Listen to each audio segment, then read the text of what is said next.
Welcome to Blitz Interviews. Like the game of chess, it's only lasts 10 minutes. I have the pleasure here to have Anshu to talk about security when you start a new company. Anshu, can you please tell us about yourself and what you do day by day?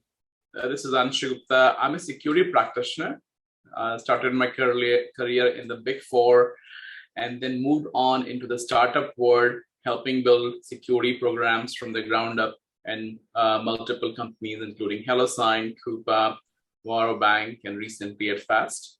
I'm also do angel investments as part of Silicon Valley CISO Investments Group in early stage cybersecurity companies. So this is a very interesting topic because we see and hear a lot about security is not duct taping.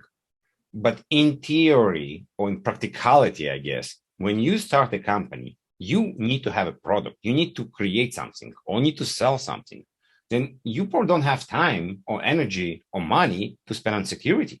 If I start a company tomorrow and then maybe I do online banking or I want to build my own store or sell merchandise or whatever it is, or I offer a service, maybe in podcast recording, how do I approach this? When do I include security? From where do I start? No, that's a very good question. So I think for product security, just like you are building other functions, the cloud security function, the AppSec functions, security professionals need to work very closely with product managers to define a product security roadmap. When you're early stage, when you're a smaller startup, you don't have the luxury of building everything in the first go. You have to iterate over time. You have to Can I interrupt for a second? Absolutely, go ahead. So are you saying that the moment I start my company, I need to have a security professional person? Is this phase one? Or when do I even get to the point that I'm asking for security recommendations where I do it? Actually, that's a very good point. So I believe that companies, even in the earliest stage, should get, if not a full-time, a lot of very, very smart people who can guide you in the right direction. And again, I'm not, advocating that, for security profession, but yeah, I mean, there are a lot of good advice available, but people who ask for this, so it's literally like managing your money. You can do it yourself, but at some point in time, you're like, hey, I need a professional. So there's a lot of good advisory available, both in open source community, people who have done a lot of thought leadership around it. People do need to do that outreach and ask. And the best thing about security industry that we are willing to help. If someone asks me for help from advice, I don't believe that any security leader would say no, and they would definitely point companies in the right direction. But engagement needs to come early on. We, as a security community, we do our best. We are actually heavily engaged. We have tried our best, especially in the last few years, to engage with the startup community. In fact, I was part of a initiative called Security for Startups, and we open source many of the basic controls for the startups where they can start thinking, hey, you need to put a security email on your webpage, like how people will contact you if they find a security issue.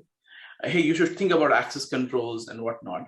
But when it comes to product security, I think three areas which could be of immediate focus is authentication, authorization, session management.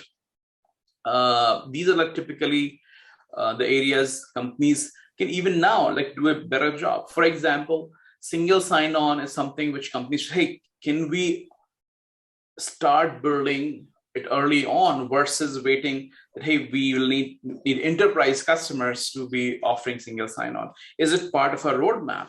And it will help them both from a security perspective and also commercially, that they already are thinking about it, when can we introduce some of these security features as we go up market.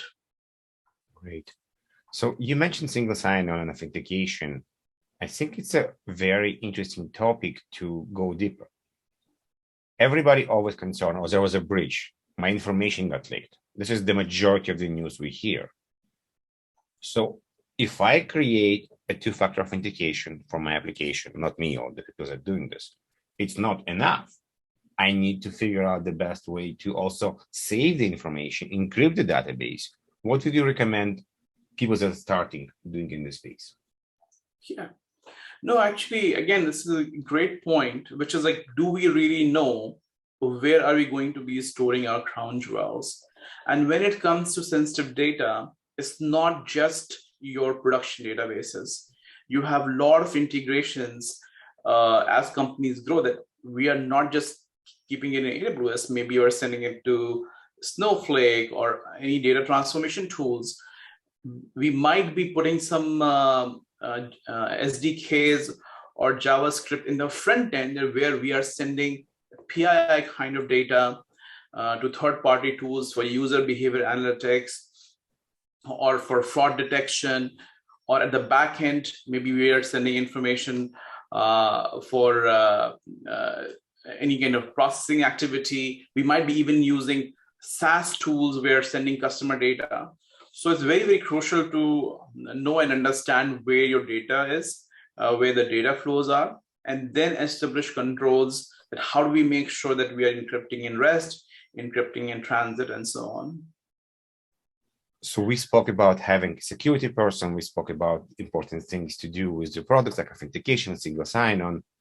What else? What else do you recommend later on? Many of these SaaS applications need to start thinking about that some sort of dashboard, that how does an IT admin, SS admin, or a security professional knows the security posture of its own product. So typically, for example, in the cloud security world, there are a lot of cloud security posture management tools, and they have been enabled by the fact that many of the platform providers like AWS, GCP have opened up their APIs where these tools can do their job. But in many of the SaaS applications, everyone has its own way of implementing things. And when it comes to like, hey, how do I know that I have really secured this product, depending on the business case? So there are a few common things. So for example, a simple product management security dashboard, which says how many people have enabled two-factor authentication, where is the data being stored, when was the last backup taken, if the company has to comply to any industry benchmarks like PCI, HIPAA, SOC 2. If a admin or a security person logs on to a product and see these kind of metrics, that hey, this is my security score based on how many security settings I have enabled, that would be very, very useful. And I rarely see that in most of the SaaS applications which I'm used. And especially from a privacy perspective, geolocation is huge. Like, where is my data actually being stored? And literally, this particular item only gets addressed during when you are buying it initially, maybe at a contractual level. But as you go on, where companies start at multiple locations, then it's very hard to get an idea where my data is actually being stored. And especially even with like things like integration security, which is I bought a tool or a service, but again, there are a lot of integrations. Many times these tools allow you to generate API keys. How do I know when was the last time this key was used? If I see any abnormal usage of the key, is there an easy way to rotate keys? So these things are still need to be built out. And one actually feature I would definitely love to talk about is that many times to do their job, support people need to be able to function as a customer, use the tool as customer to be help troubleshoot them. And every company I know builds it after the fact. And typically when developers or a support person needs to act like a customer, how do you make sure that there is logging enabled? How do you make sure they cannot perform any unapproved actions? How do you make sure you get approval from the customer to be even able to log on to their account and see their transactions? So this functionality literally, like, it's always after the fact. And these are the things which, if you're thinking about product security, are built from the get-go, that we have built this functionality that whenever you call in and if we have to go into your account, this is how we get approval. If our support person makes a change, this is a log entry of what exactly they did, and logs are available for you if you want to see that information. Anshu, thank you very much. It was a pleasure.